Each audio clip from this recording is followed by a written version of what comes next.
ya, learning organization dan organizational learning itu sama atau malah berbeda? Menarik. Mari kita bahas.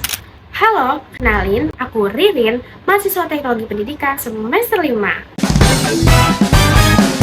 Organizational learning dan learning organization merupakan dua istilah yang berbeda.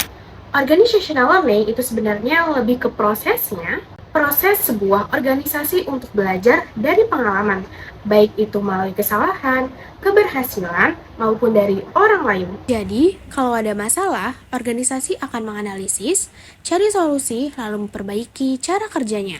Yang artinya, organizational learning itu kayak perjalanan untuk terus berkembang. Sedangkan learning organization adalah bentuk organisasi yang memang didesain agar budaya belajar melekat di dalamnya. Di sini, individu, tim, sampai organisasi belajar bersama.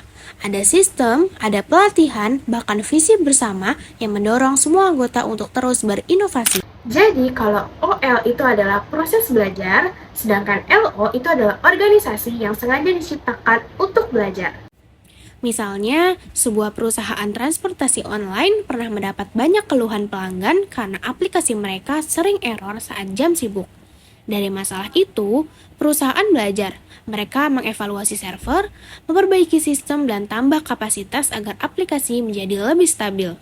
Bandingkan dengan perusahaan teknologi besar seperti Google. Mereka bukan hanya belajar karena ada masalah, tetapi sejak awal memang menciptakan budaya belajar. Ada program pelatihan rutin, forum diskusi internal, bahkan waktu khusus untuk karyawan mengembangkan ide inovasi. Jadi, perbandingannya adalah kalau OL belajarnya itu hanya saat ada masalah, yaitu aplikasinya error, lalu memperbaikinya, yang dimana proses belajar ini terjadi karena dorongan dari luar, yaitu feedback negatif dari pelanggan. Sedangkan LO itu adalah belajar yang disebut juga dengan budaya. Mereka tidak hanya menunggu masalah muncul, tetapi sejak awal sistem organisasi mereka sudah mendukung pembelajaran yang berkelanjutan. Kesimpulannya, organizational learning adalah suatu proses dalam organisasi untuk beradaptasi, sedangkan learning organization adalah organisasi yang memang dibangun untuk selalu belajar. Nah, menurut kamu, organisasi di sekitar kita lebih banyak yang masih di tahap OL atau sudah di tahap LO? Next kita bahas.